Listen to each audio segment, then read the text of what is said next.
beaucoup de talent chez C8. Et alors, d'abord, si on prend les choses, il y a beaucoup de talent chez C8, que ce soit les animateurs, que ce soit les professionnels, et je souhaite vivement qu'ils puissent exercer leurs compétences, mettre à profit leur expertise auprès d'autres chaînes. Maintenant, l'Arcom n'a pas fermé C8.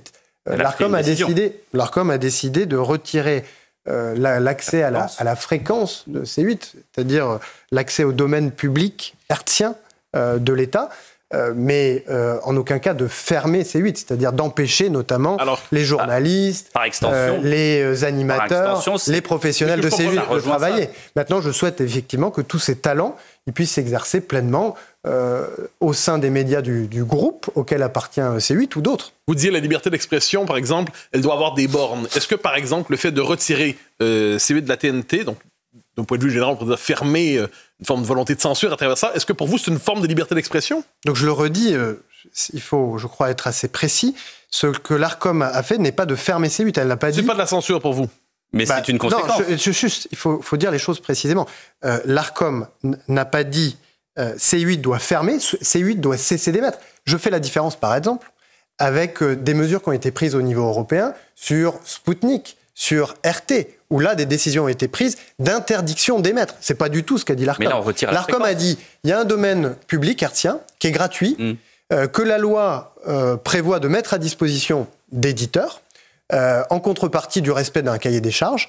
Et c'est l'Arcom qui décide si ce cahier des charges a été respecté ou non. C'est un cahier des charges qui est donc fixé par la loi. Est-ce que le cahier des charges est trop exigeant? Le législateur est libre de prendre des dispositions pour faire évoluer ce cahier des charges. Que peut faire C8 dans le cas précis si on lui enlève sa fréquence? Quels sont les recours maintenant? Alors d'abord, il y a évidemment, et heureusement, et c'est heureux, un recours possible qui a été exercé devant le Conseil d'État. J'imagine qu'il y a d'autres recours envisageables devant d'autres juridictions, peut-être des juridictions européennes, et j'imagine que les propriétaires de C8 voudront engager ces recours-là. Ensuite, C8, je le redis, n'a pas été fermé par une décision de l'Arcom. C'est une conséquence directe. C'est une conséquence possible. Monsieur le ministre. C'est une conséquence possible. Et c'est pourquoi je dis que les animateurs et que les journalistes, vous le regrettez, les experts, parce que le ministre de la Culture le dit qu'elle regrette cet arrêt d'émission. Dans le JDD ce matin, Rachida Dati dit qu'elle va s'entretenir avec le patron de l'Arcom sur ces membres de l'institution de l'Arcom donc qui ont été entendus et qui ont dit « on nous a demandé de virer Hanouna, on a fait notre boulot ».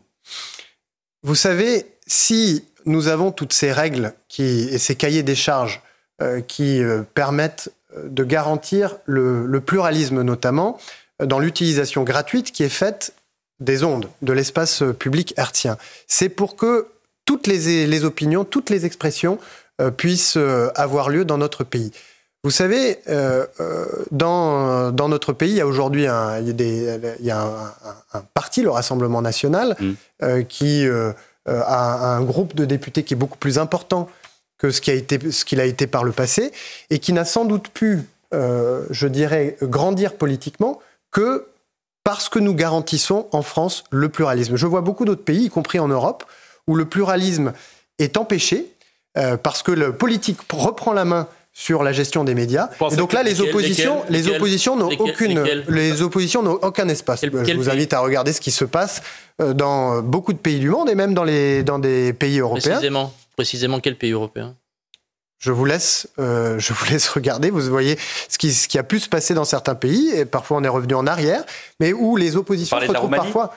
Non, je ne parle pas de la Roumanie, mais où vous avez des oppositions qui se sont parfois retrouvées sans accès aux médias. Moi, je souhaite que toutes les expressions politiques, dans le cadre prévu, toutes les expressions puissent avoir lieu et puissent se tenir.